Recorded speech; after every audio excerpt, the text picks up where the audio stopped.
I'm John Manier from Accu-Slice. This video will be part 7 of this series on the development of this new automated Accu-Slice system. Since the last video, I constructed an electronics console, installed all the electronic components into the system, plumbed it up with all the wiring to my stepper motors, and now the system is all set up and ready to start doing testing. So in this video, I'll be describing the electronics console, what went into it and how it's designed, and actually showing the operations of the system and showing its features and how it operates. I'll also be demonstrating the system, showing some actual cutting of some boards to check out its performance and to see how accurate it is. I did make a few changes to the system to get ready to start doing the testing. The first thing I did is I had to extend the bandsaw table. The bandsaw table wasn't quite wide enough for the electromagnets to be activated. So I made this extension to the front of the bandsaw table. It's just as an angle iron bracket which has been surface flat, so it's perfectly perpendicular to the side, and this is actually screwed to the front of the bandsaw table. Extends my table out about 4 inches. And the purpose of this is the electromagnets will actually activate on this plate, and that's what stops the system and holds it in place while you're operating to eliminate any additional vibration. Also, as part of that, I had to readjust the electromagnets. I adjusted the height on these so that they just barely touch this plate to give me good activation when they're activated, that they actually hold the system tightly in place. The other change I made to the system, I added 2 hall sensors, one in each end of the linear rail, and these just prevent the possibility that the carriage would go beyond the end of the rail and could possibly damage the system. So when the system gets to the point where the carriage gets close to those sensors, it actually activates the sensor and it stops the linear movement of the linear ball screw. So again, it's just an additional safety feature to protect the system from being damaged. So also in this video, I'll be evaluating what additional changes might need to be made to the system to improve its performance. You know, both changes in the hardware for the Accu-Slice system and also the electronics console. One of the ideas is possibly moving my pause button and my emergency stop to the front plate. Another idea. Another idea is doing something different with electronics console so it's less in the way and easier to get around. So I'll be looking at all those ideas in this video, in addition to testing the system and seeing how it operates.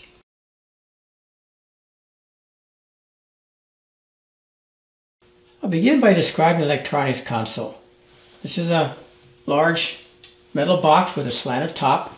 I like the slanted top because it's easier to use while you're operating the system. I have my flat screen display panel mounted here. I still need to put a bezel around it to make it look a little nicer. And this is just a prototype. This is probably going to change because in actually developing this, I put my emergency stop and my pause buttons down here, but in reality they probably should be up here at the top of the panel. So I'll probably change that. I have an on-off light here, which I probably don't really need because the display panel tells you when it's off. So this probably will be changed. I'd actually like to get a little bit smaller box if I can. This is pretty big. It's mounted on a base, which is adjustable, so I can adjust the height. This lid does twist, so this is your inside of the system, which I have my display panel mounted up here. This is my emergency stop button mounted up here. My pause button mounted up here. And then inside we have our main power supply. This is our 24 volt 10 amp power supply for the system. My Arduino board is mounted in the front here, and I have 3 stepper motor drivers for the stepper motors. My electronics connections are all on this back panel. I have 2 voltage adjusters, a 5 volt supply for the connection display panel, and a 12 volt power supply for the Arduino board. And then I have relays here. These relays are for the electromagnets. And then we have hookup here. This is my 110 coming in, so I have hookup here for going to my main power for my power supply, my fan, and my on-off button. So that's a complete electronics console, very similar to what I used in the testing station upstairs, which I developed the software. So like I said, I like to get a little bit smaller box if I can. It's pretty tight, but it'd be nice to get a little bit smaller box so it's less bulky. So that's the electronics console. On the back of the console, all my wiring comes in. I have 3 sets of wires for my stepper motors. These stepper motors have feedback circuits in them, so there's 2 wires for each stepper motor. So there's 6 of those wires coming in. I have cables here. One cable is for the electromagnets, and the other is for the Hall sensor.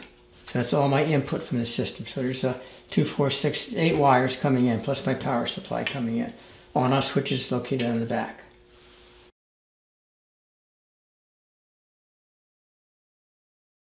Each of the stepper motors has, as I mentioned, 2 wires coming out, and they're plugs here, so they can be disconnected. So if you want to move the system, it's just a matter of disconnecting these 6 wires, 2 from each of these stepper motors, and then unplugging the wires for the electromagnets and the Hall sensors.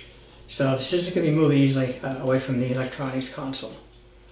So the system's all ready to start testing now. The system still rides very smoothly and nicely. And I have my front plate underneath here, which I added, which the electromagnets will hold it in place. But it still rides nice and smooth. And we'll test it out when we put a board on, see how much difference that makes, putting a heavy board on here. But that'll be a test for the future. So let me power the system up and we'll start doing some testing.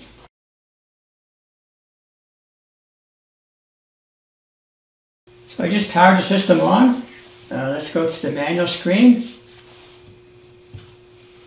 And let's move the carriage back and forth to see how it operates. Again, using the jog button, pressing the jog forward. This right now is on a speed multiplier of 1. So let me get that a little bit faster so you can see better what it is. So I can maybe change it to 10 times faster. And now when I jog it, see how much faster it moves. And if I press the continuous run, it'll run continuously. Again, I got to change the speed on that also. Make that also 10. And now I run all the way to the end. Let me go ahead and test the Hall sensor to see how it works. It should stop automatically when it reaches the end. What it should do is actually stop and reverse to get away from the Hall sensor.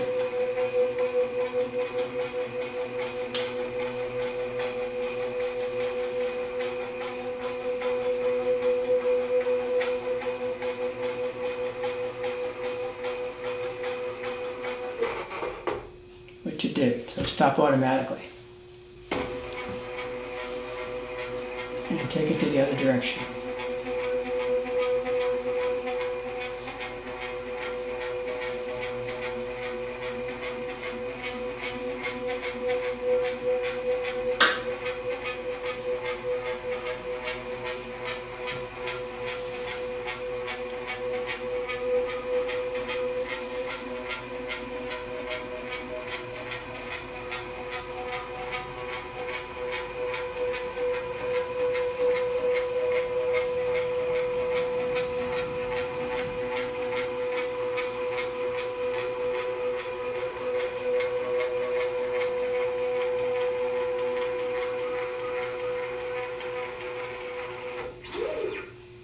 And once again, it worked again with the Hall sensor automatically.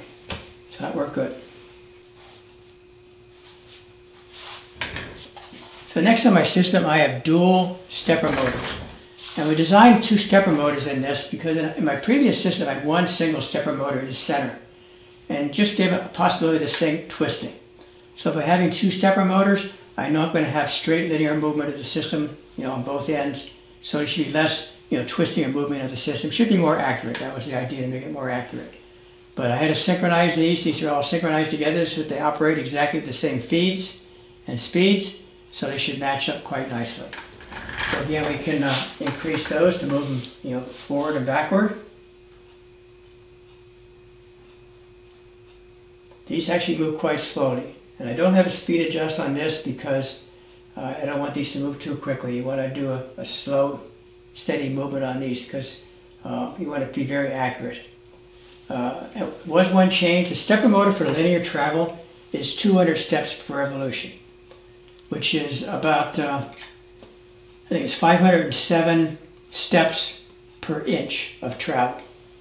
The stepper motors on the indexer are set at 1600 steps per revolution, which gives me very, very accurate results. These things are accurate to within 1/10,000th of an inch, so very, very accurate. I don't need the accuracy of my linear ball screw. I mean, that's, plus or minus a tenth of an inch would be fine for that. But for the indexers, I wanted to get an accuracy of at least a thousandth of an inch. And with these stepper motors and that adjustment, I actually have an accuracy of better than a tenth of a thousandth. So very, very accurate. So again, they move in and out quite nicely.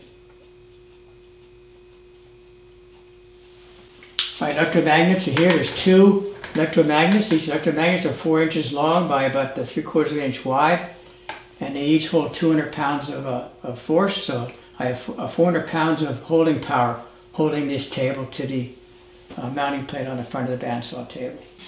Now I did put adjustments in here. If these stepper motors should get out of alignment, they should not get out of alignment, but if they should, you can adjust them. I originally put this in the system for testing purposes, but I found that I really didn't need it, but just in case it would get out of a line, you can adjust it with this. You could also adjust it manually by turning these screws by hand, but I'll probably leave this on the system for now. So let's go to an auto run now to actually test the system. Now let me first of all get this ball screw up a little bit closer. I don't need that much of a travel.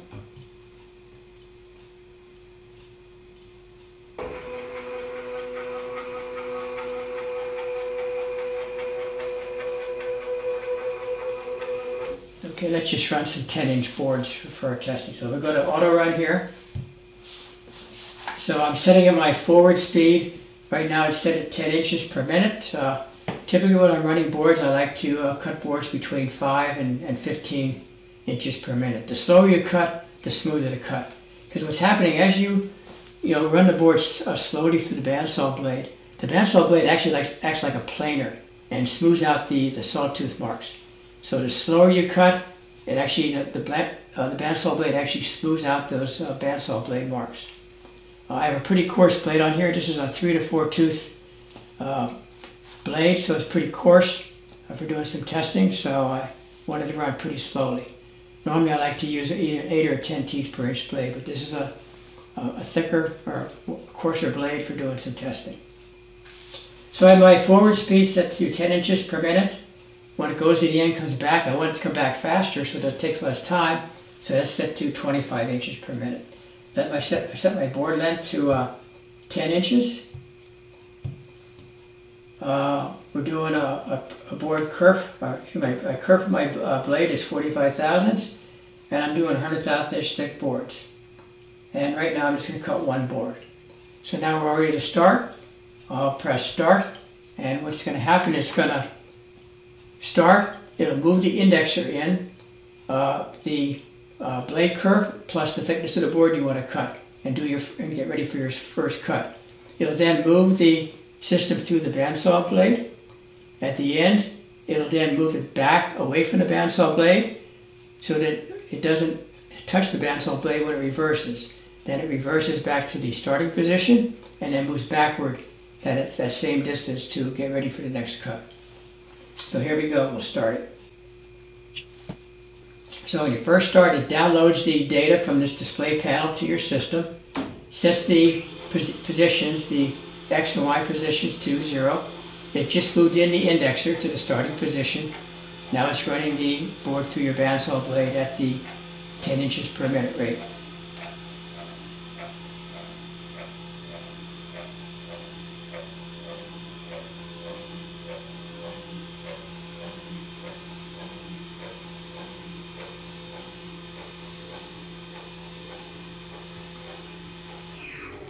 So finished now. Now it's going to back the board away from the bandsaw blade and then return it back to the starting position, again at a faster speed.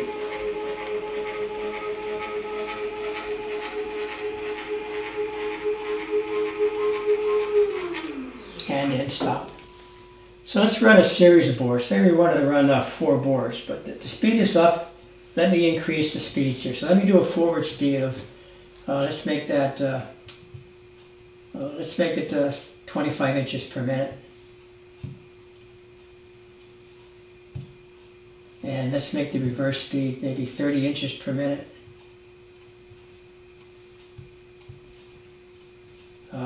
I'll leave the board length at 10, the curve at 100 thousandths, blade curve. And let's set this to, let's do 4 boards. And all ready to start. On my display it shows, everything's cleared out, ready to go. So we press auto start. It downloads the data for the system. It just put in right now that it has 4 boards remaining to be cut, 0 have been cut. So now it starts your process. There's your first board going through. It should be cutting the board.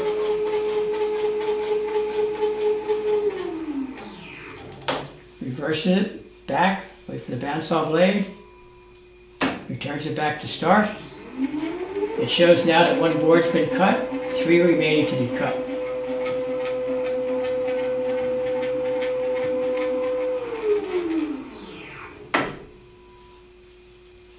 Moves it back in, then moves it again in to for the next board to be cut, and repeats the process.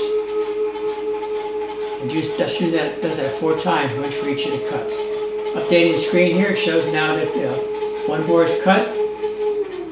Is in the process of cutting board number 2. Now 2 boards have been cut, 2 boards need to be cut to finish the system. Also on the screen is displaying the position. It just displayed it was at 10 inches, which is what I wanted. Right now my index is at 190 thousandths, which is the thickness that it moved for the 2 boards. Now it's actually to 290 thousandths because it moved back in for the starting position. Now we're cutting board 3.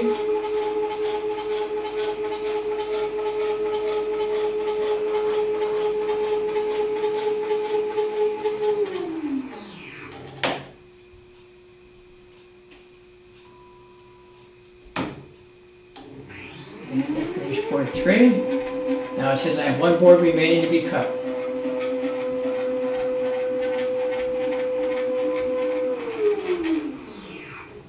So this will be the final board. Here's some clicking noise off and on during the video, and that is the electromagnets clicking on and off.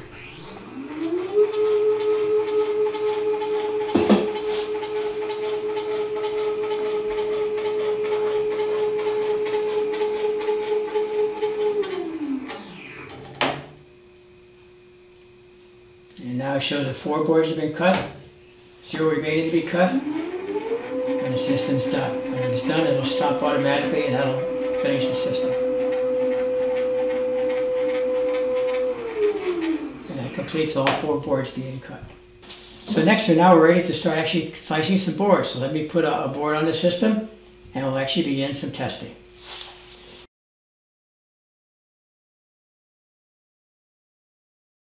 Okay, this first board I'll be cutting is a piece of, looks like poplar. It's 6 inches wide by 30 inches long. And it's mounted to a piece of MDF. So we mount this to the carriage and then we'll start doing some testing. So now the procedure of setting a board up to run on the system is, first of all, let's move these indexers back because I got a big gap here. So let me move those back for a starting position.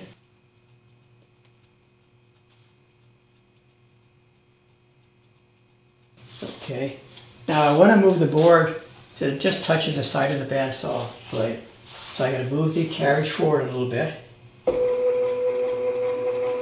And release my course adjustment knobs and push my whole table in so the board just touches the bandsaw blade.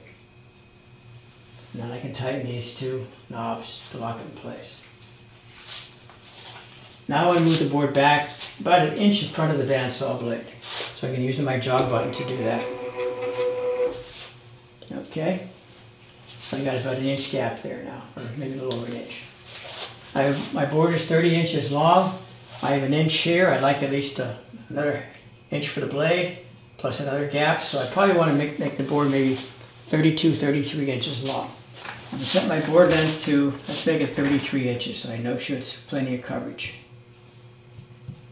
So my board length is 33 inches. Okay, I want my forward speed to be slow, so let me change this speed to, let's make it 10 inches per minute. I want to cut a board thickness, maybe make my board thickness 50 thousandths of an inch. So it's 0.50. So my board thickness is going to be 50 thousandths of an inch. My blade curve is 45 thousandths. My reverse speed is 30 inches per minute. My board length is 33 inches. And I'm just going to cut one board. Just as a test. So now it's all set. My parameters are all set up. My forward reverse speeds are set. My board length set. My board thickness I want to cut is set. My blade curve set. And I'm cutting one board. So next I just turn the bandsaw blade on, and then we start our system. The actual cutting of the boards in the rest of this video are actually being shown at 10 times the normal speed. Again, just for viewing purposes, so it doesn't take so long to process on the screen.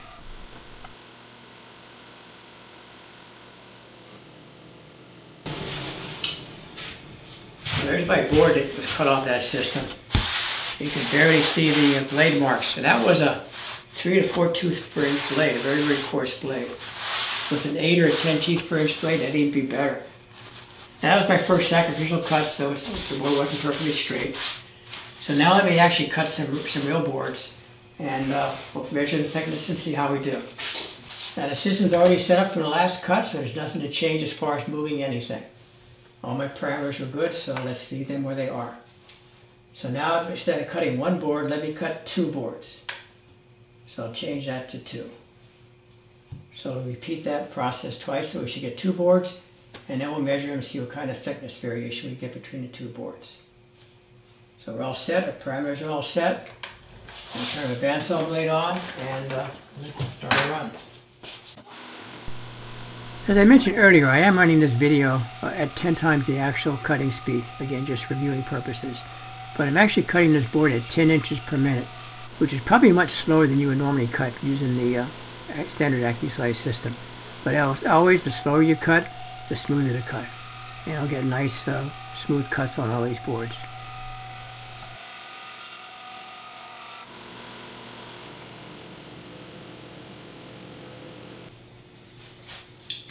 And there's my 2 boards that came off the system. Real smooth cuts. For a 3 to 4 tooth blade, that's pretty amazing. They're that smooth. So let's do some measurements, see what kind of thickness we get on it. I took 4 measurements, measuring across the grain on each of the boards being sliced. For the first board, all the measurements were between 53 thousandths and 54 thousandths inch thick. For the second board, all the measurements were between 54 thousandths and 55 thousandths. So that's a very good measurement and comparison and repeatability between the boards of an error of plus or minus a thousandth of an inch. Some of the nice features on this system is number one is the ball screw is enclosed in this metal case, so there's no chance of sawdust getting into the ball screw. In the previous version, which I made, this ball screw was open and it had grease on it, and the sawdust was sticking to the grease, so it just wasn't the best system for collecting sawdust. So that's why I went with this new system with a covered ball screw. Of course, it's 3 times the price, but it keeps the ball screw cleaner. And the other feature which I didn't show is it has a pause button. I can stop it anywhere in the middle of a run. So if something was hanging up, if something was moving, you need to stop it automatically, but you want to restart in the future. You just press the pause button, it'll stop it, and then when you want to start again, just push the pause button again, it'll start up again. Emergency stop actually shuts down the whole system, and you lose your starting position if you use the emergency stop. But that's a safety feature. Emergency stop actually shuts power off to the stepper motors and shuts down the whole system. And with a pause button, just pauses it, and then it picks up right where it left off. Okay, let's run a couple more boards. Let's change the thickness maybe to a thinner board, and let's try cutting something a little bit thinner to see if I get an even smoother finish on my board.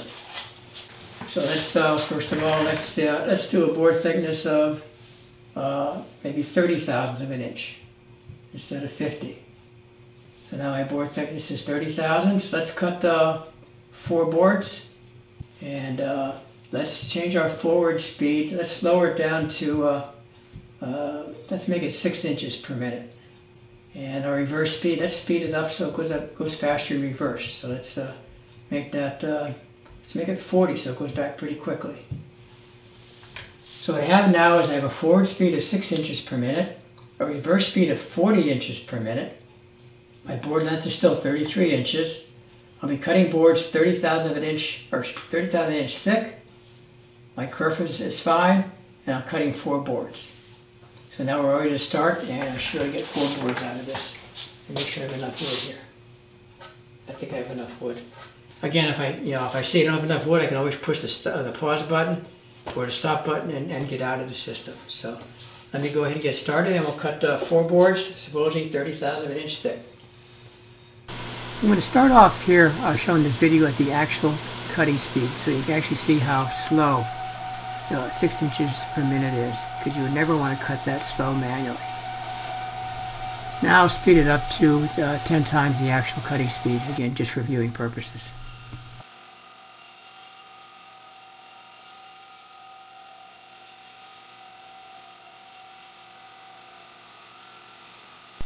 I removed the slicing of boards 2 and 3 from this video just for viewing purposes, so I just show the first board being cut and then the 4th and final board being cut.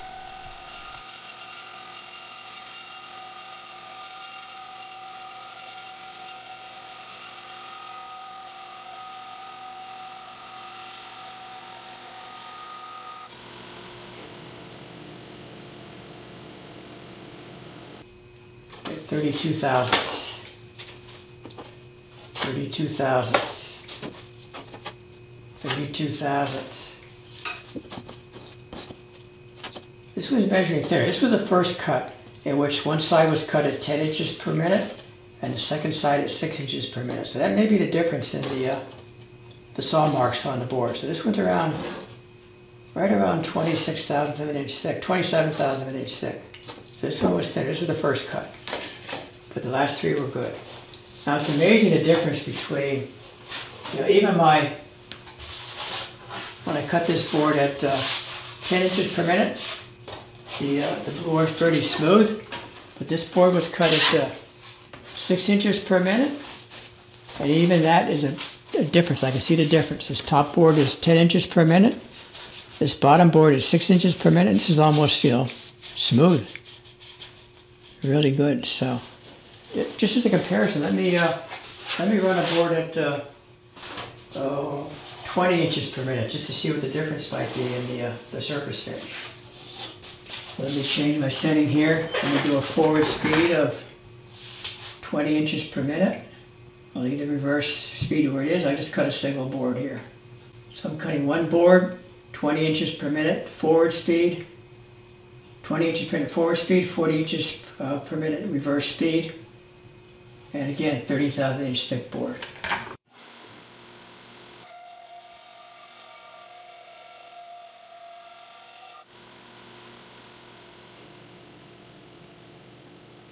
So I don't know if you can see this, but this top board here is 20 inches per minute.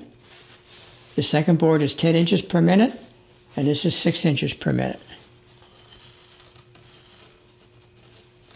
A definite difference, but much smoother than you cut normally. Because when you're cutting by hand normally, you're pushing the board through the bandsaw blade, and you're going to get some jerky motion. Every time you get some jerky motion, you get a saw mark. By using a system with a continuous motor feed, which is running very accurately, very smoothly, you have none of that jerky motion. And as a result, you get much smoother cuts. So you couldn't get a cut this smooth cutting manually. But the system's working pretty well. I still need a lot more testing. One nice feature would be to actually have the system integrated with the bandsaw, that it turns the bandsaw off and on, depending on what you're cutting. But I'm not sure if I'll be able to do that or not, but that would be a nice feature to have. Having the pause button up here might be an advantage if I can mount it right here on the system. So that might be an advantage to have the pause button here, to give you an option to pause the system if you had to pause it in the middle of a run. These dual indexers work really good, having the movement. There's no twisting of the board at all, so I think that's the reason I got more accurate cuts than having a single feed in the middle of the system. I do need to change to a smaller blade. I like to put probably an 1/18 per inch blade on here and do some additional cuts and see how they come out. So that'll be some additional testing going forward.